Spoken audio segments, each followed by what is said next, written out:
Greetings, movie guys and gals. Today we look at top 10 underrated Disney villains. Number 10, Hades. Hades appears in 1997's Hercules. He is the Greek god of the underworld, a realm he despises along with his job of running it, finding them to be gloomy and depressing. Hades is one of the few consistently honest Disney villains, always keeping up his end of the bargain on any deal he makes. As a god, he is naturally powerful in his own right, but not the most powerful of the gods.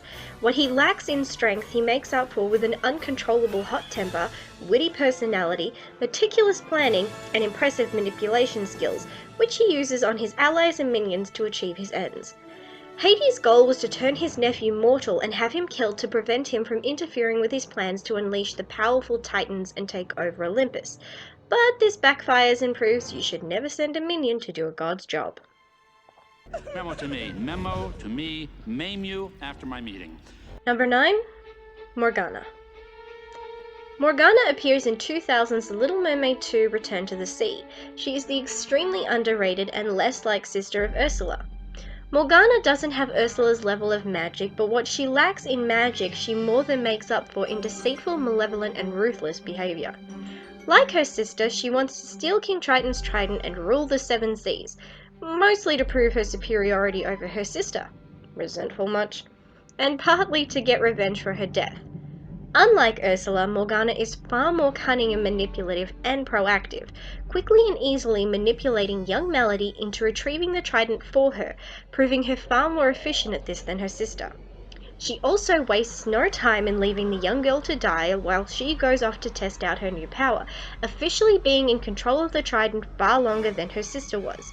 But this is still short-lived as she sadly lets it get snatched away and is then imprisoned by King Triton in a block of ice and left to sink to the bottom of the ocean. Well, I get the trident, avenge poor unfortunate Ursula, and gain all the powers of the ocean! And it's not even 10 o'clock. Not a bad morning. Number 8, Mombi. Mombi appears in 1985's Return to Oz. A dark and twisted character, Mombi is a witch who takes the title of princess after the Gnome King takes over Oz and destroys the Emerald City. Her main responsibility is to keep the real Princess of Oz locked inside a mirror.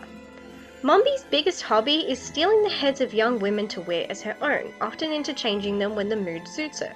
She even kidnaps young Dorothy and locks her away to wait for Dorothy to mature so she can take her head when it is of appropriate size. She keeps all the heads she collects in glass cases on display in a pristine hallway, with her real head locked away never to be seen. The only time she elects to wear her own head is when in a hurry to recapture Dorothy. Although weak and easily intimidated when in the presence of the Gnome King, when in her own domain she is malevolent and calmly sadistic to newcomers, almost disturbingly sweet, but vicious and abusive when ordering around her minions, the Wheelers. Careful around this villain or you might just lose your head. I believe I'll lock you in the tower for a few years till your head is ready, and then I'll take it. Number 7, Demona. Demona appears in 1994's animated series Gargoyles. She is an immortal gargoyle and self-serving skilled manipulator. She is cunning, resourceful, and a dangerous warrior and sorceress. Lacking any allegiance or loyalty, Demona has a strong craving for power. She hopes to gain enough power to rule the world. With no hobbies or interests, she is completely focused on accomplishing her goals, refusing to let anything act as a distraction, not even those she once loved. She carries a bitter hatred towards all humans and wants the entire species exterminated. Despite her now being spelled to turn human during the day, she still refuses to sympathize with humans. She is her own worst enemy, with her hatred stemming from her repressed guilt for being the cause of the massacre of her kind, something she refuses to accept, opting instead to take her vengeance out on humans. But I didn't trust him. I've stayed alive because I don't trust anyone. Number 6, Ratigan. Professor Padraig Ratigan appears in 1986's Basil the Great Mouse Detective. He is a charismatic, calm, and calculating rat. Ratigan has a very dark side, which is even reflected in his sense of humour and his violent fits of rage that occur when he comes across or hears something he doesn't like. He is highly sadistic, especially when it comes to the methods he chooses to dispose of those getting in his way, many of which being likely to cause slow and agonising deaths. He has a very inflated ego, and while he is indeed a rat, he detests being called such. His ultimate goal was to overthrow the Queen and become supreme ruler of Mousedom, but was thwarted by Basil, and during a fight between the two, Ratigan lost his balance and plummeted to his death. You don't know what a delightful dilemma it was, trying to decide on the most appropriate method for your demise. I had so many ingenious ideas, I didn't know which to choose. So I decided to use them all. Number 5. Ratcliffe. Governor Ratcliffe appears in 1995's Pocahontas and 1998's Pocahontas 2 Journey to a New World. Ratcliffe is a power-hungry and unbelievably greedy man with an insatiable craving for gold. He is dangerously xenophobic, and while ruthless and manipulative, he is rather unpopular, with many viewing him as a pathetic social climber. His mission to colonize and find gold make him incredibly dangerous, as he will do anything to achieve this. He goes as far as to threaten death to any Indian who crosses him and just about starts an all-out race war, even threatening to have his own men hung if they will not fight. Unlike most villains, Ratcliffe's confidence is just a facade, with him actually lacking in self-esteem and being rather cowardice. But what makes him such a scary and realistic villain is that unlike other villains, he doesn't believe he is one. He truly believes that what he does is for the good of all and for the good of his country. In his mind, his actions are pure and noble, which to all us sane people is truly psychotic behaviour. I'm very well aware that this is my last chance for glory. But mark my words, Wiggins, when King James sees the gold these peasants unearth, success will be mine at last. Number 4. Rourke. Commander Lyle Tiberius Rourke appears in 2001's Atlantis: The Lost Empire. He's an analytical and charismatic military man who you don't ever want to trust with your life.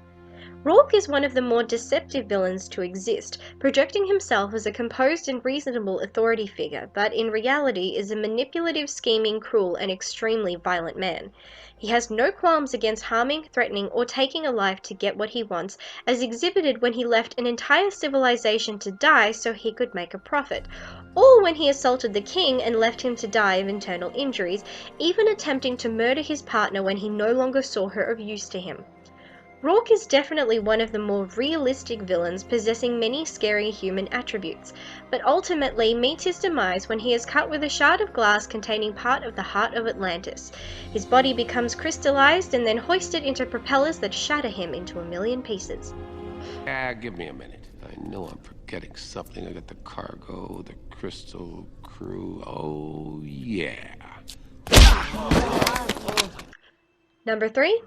The Sanderson Sisters. The Sanderson sisters appear in 1993's Hocus Pocus, and while they are incredibly popular, they are repeatedly overlooked as Disney villains. Consisting of Sarah, Mary, and Winifred, we easily get distracted by their enchanting performance of I Put a Spell on You.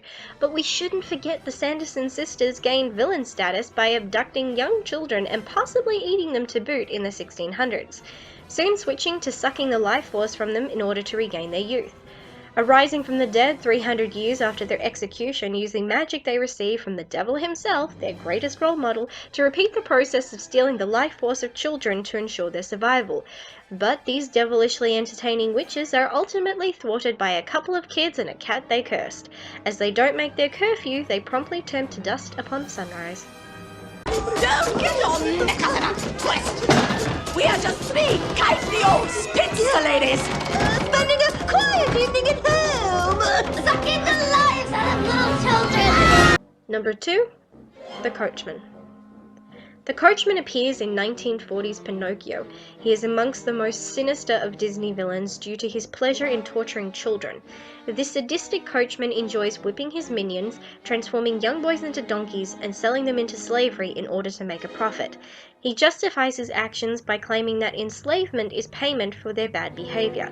But make no mistake, This ruthless villain needs no justification as he finds great glee in what he does and thinks nothing of his helpless victims. Give a bad boy enough rope and he'll soon make a jackass of himself. Number 1. Frollo. Judge Claude Frollo appears in 1996's The Hunchback of Notre Dame. He is the ruthless Parisian justice minister who is considered amongst the darkest of Disney villains, earning him first place on this list. He is a deeply religious man who, much like Ratcliffe, does not believe he is evil, instead justifying his evil deeds as God's will. Make no mistake, Frollo is a cruel, prejudiced, sinister, vicious man who uses his power to get what he wants. He is feared and reviled and is determined to eliminate the gypsies from Paris, an act of genocide. A murderer and a true sadist, he enjoys hearing and watching those he condemns being tortured.